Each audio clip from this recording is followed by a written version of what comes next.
श्रीधाम वृंदावन में एक संत घूमते थे। उन्हें देखकर कोई यह नहीं कहता था कि स्वामी जी आ रहे हैं, संत जी आ रहे हैं, बाबा जी आ रहे हैं। ना, वे एक ही बात कहते थे, जज साहब आ रहे हैं। उन्हें देखकर हर कोई कहता जज साहब आ रहे हैं, जज साहब।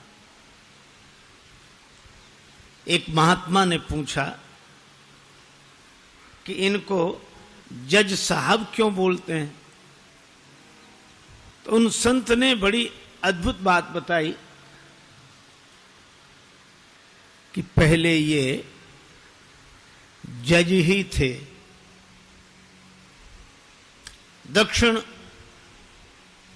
भारत के किसी कस्बा नुमा छोटे से शहर में जज के पद पर थे और उसी शहर के पास एक छोटा सा गांव में रहने वाला एक केवट, वो इतना सरल था, इतना सरल। कोई भी पूछता केवट भैया वो बात कैसी है, तो केवट कहता रघुनाथ जी जाने, मैं तो कुछ नहीं जानता। इतना सरल। लोगों ने उसका नाम रख दिया भोला। कोई कुछ भी पूछता भैया रघुनाथ जी जाने, मैं तो नहीं जानता कुछ, रघुनाथ जी जाने। केवट के 2 बेटे, एक बेटी। बेटी विवाह के योग्य सयानी हुई। बेटों ने कहा कि पिताजी गांव के साहूकार सेठ जी से रुपया उधार ले ले, विवाह के बाद चुका देंगे, हम लोग कमाई करेंगे। ठीक है। सेठ जी के पास गया, 200 रुपए उधार लिया, ब्याज की दर तय हो गई। भाइयों ने बहन का विवाह किया, बेटी घर से विदा हुई पिता के घर के लिए। केवट ने भी घर छोड़ दिया, श्री रघुनाथ जी के मंदिर में ही रहने लगा। मंदिर में रहता, झाड़ू लगाता, रघुनाथ जी का दर्शन करता, आनंदित रहता। बेटों ने कमाई की, पैसा केवट को लाकर दिया, पिताजी जिनसे उधार लिया है वापिस करें। केवट गया, सेठ जी को रुपया वापिस दिया, ब्याज दिया, सेठ जी ने रसीद लिख ली, हिसाब किताब चुकता, पाई पाई से पैसा प्राप्त। केवट को दी रसीद, पढ़ो क्या लिखा है। केवट बोला मैं कुछ नहीं जानता, रघुनाथ जी जाने। सेठ के मन में पाप आ गया, ये रसीद हमें दे दो, ये कागज हमें दे दो। और दूसरे कागज पर कुछ ऐसे ही लिख कर दिया, पानी ले आओ। वो पानी लेने गया, कागज बदल दिया। केवट जो कागज लेकर आए उस पर ऐसे ही कुछ लिखा था। रघुनाथ जी के चरणों में रसीद समझ के कागज को रखा, फिर अपने कक्ष की अलमारी में रख दिया और प्रसन्न रहने लगा।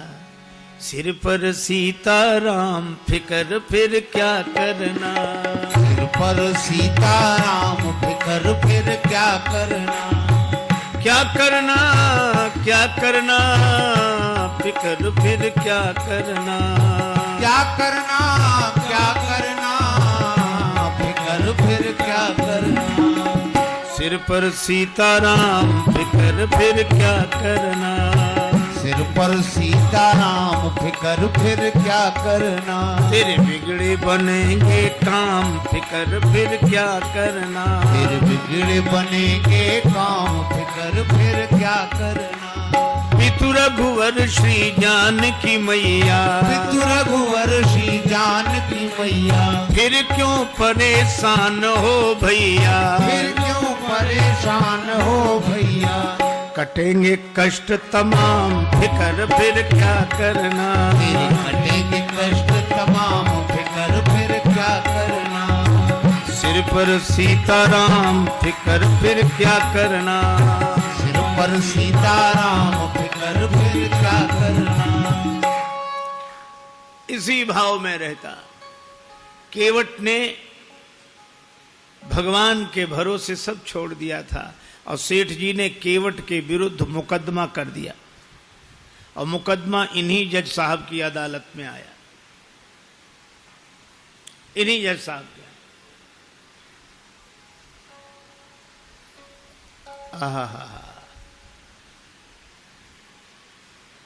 तारीख पर केवट उपस्थित हुआ।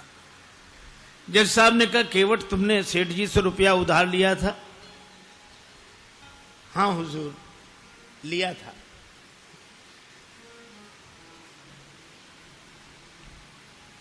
दे दिया? हाँ दिया साहब। कोई प्रमाण है? ये रसीद। जज साहब ने देखा, बोले इससे तो सिद्ध नहीं होता कि तुम रुपया दे चुके हो। केवट रोने लगा, हुजूर माई बाप हम तो इसी को सब कुछ समझे थे।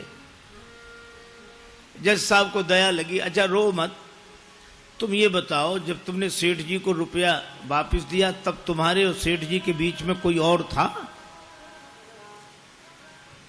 केवट उसी सहजता में बोला कि हमारे और सेठ जी के बीच में उस समय सिवा रघुनाथ जी के कोई नहीं था। उसने लिया रघुनाथ जी का नाम और जज साहब ने समझा रघुनाथ जी इनके गांव के रहने वाले कोई सज्जन होंगे। अच्छा तुम जाओ, अगली तारीख को आना। जज साहब ने अपने खर्चे से सम्मन जारी कर दिया रघुनाथ जी के नाम। अब चपरासी पूरे गांव में घूमे, मजे की बात, रघुनाथ जी नाम का कोई आदमी नहीं था वहां। किसी ने कहा रघुनाथ जी का मंदिर जरूर है। चपरासी बोला वही बताओ। मंदिर पर गया, पुजारी जी बाहर बैठे सीताराम सीताराम सीताराम सीताराम सीताराम कर रहे थे और जो चपरासी ने देखा, पुजारी जी से बोला रघुनाथ जी का मंदिर यही है? पुजारी जी बोले हाँ। तो ले लो। अब पुजारी जी ने जो देखा कि सम्मन, मन में सोचने लगे जब भगवान ने मंगा ही लिया है तो हम वापस काहे को करें। हस्ताक्षर पुजारी जी ने कर दिए। चपरासी समझा कि यही रघुनाथ जी हैं और सम्मन रघुनाथ जी के चरणों में रखते हुए पुजारी जी ने कहा कि वाह प्रभु क्या लीला है, भक्त जो न कराएं सो थोड़ा।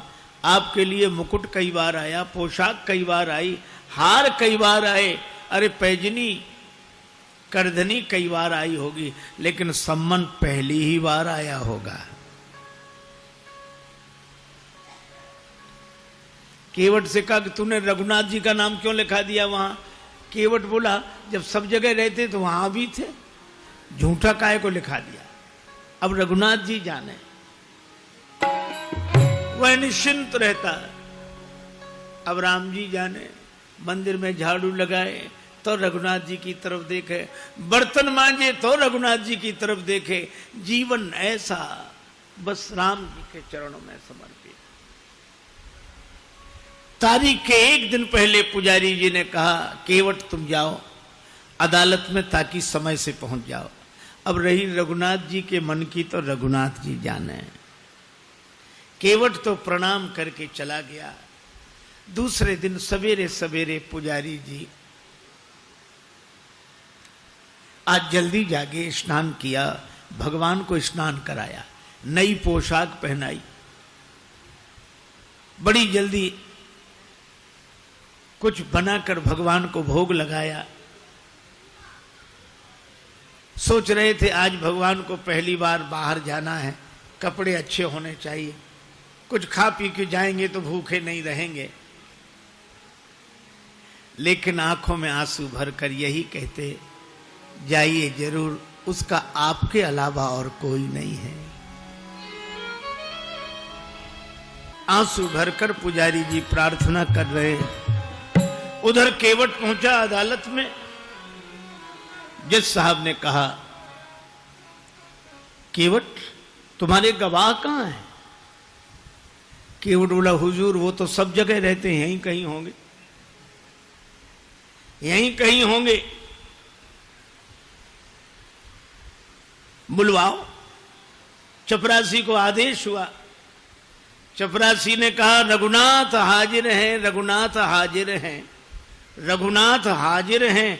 रघुनाथ हाजिर हैं ऐसे 3 नारे जो लगाए हैं। तो क्या देखा, चाल लटपटी सी, एक वृद्ध की झुकी सी देह। लड़खड़ाते हुए एक बूढ़ा आदमी लाठी टेकते हुए आ रहा है, वहीं से इशारा कर रहा है कि आ रहा हूं।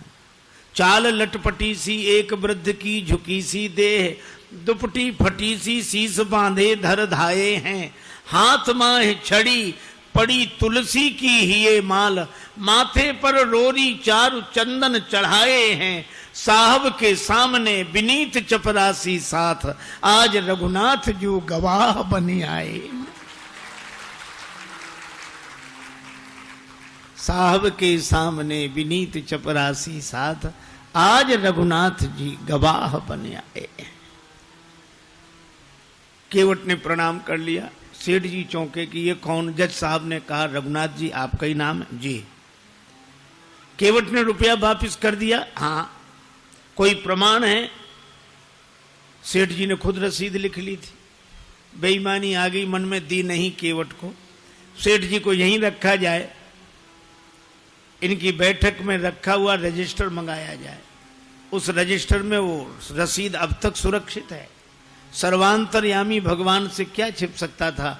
चपरासी को भेजा गया, रजिस्टर मंगाया गया और रसीद मिल गई। सेठ जी दंडित हुए, केवट भाई जित बरी हुआ, गवाह महाराज तो चले ही गए थे। अपने चैम्बर में जज साहब ने केवट को बुलाया। केवट एक बात पूछे। हाँ पूछिए हुजूर। ये रघुनाथ जी कहां रहते हैं?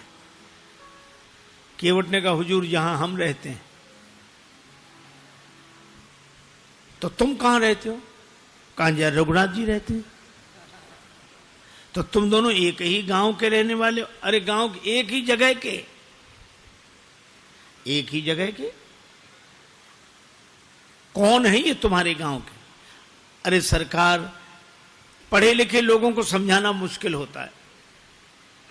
अरे ये वो हैं जिनका मंदिर है। मंदिर के पुजारी तो लग नहीं रहे थे, और मंदिर इन्होंने बनवाया हो ऐसी हैसियत नहीं दिख रही थी। केवट ने कहा, हुजूर ये वही हैं जो मंदिर में बैठे हुए हैं। जय हो जय हो। मंदिर में विराजमान है ये। अब जज साहब चौंके, चपरासी को बुलाया। चपरासी कांप रहा था। हुजूर जिस आदमी ने हस्ताक्षर किए थे वो ये नहीं था। जब सारा रहस्य पता लगा तो जज साहब रोने लगे। रोते रोते बंगले पर गए। लोगों ने पूछा, क्या बात है, रो क्यों रहे हो? तो उन्होंने यही कहा, शुक सारद नारद शेष गणेशहु, सुख सारद नारद शेष गणेशहु, के नहीं ध्यान में आते रहे, सोई आज विनीत अदालत में, केवटा के गवाह कहाते रहे।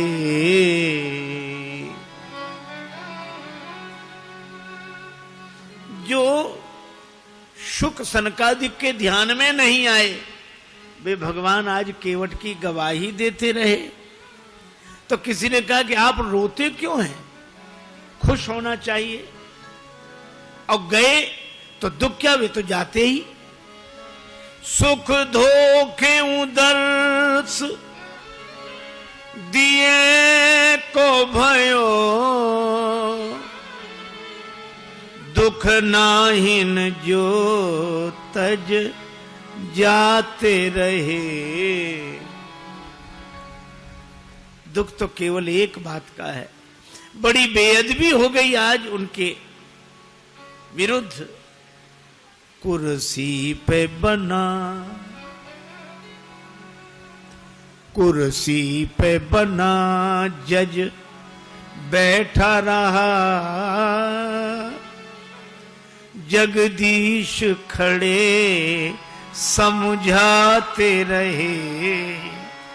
कुर्सी पे मैं कुर्सी पर जज बना बैठा रहा, और जिनकी अदालत में एक दिन सबको उपस्थित होना पड़ेगा, वे भगवान खड़े खड़े गवाही देते रहे। ऐसा भाव भरा रोते रहे, पद से इस्तीफा दे दिया, साधु बनकर वृंदावन आ गए। वृंदावन आकर भी भगवान के मंदिर के अंदर नहीं जाते थे, सड़क पर बाहर से ही धूल माथे पर चढ़ा लेते। 40 वर्ष पहले तक ब्रज वीथियों में उनका दर्शन होता था। ये सत्य घटना है, इस युग की घटना है।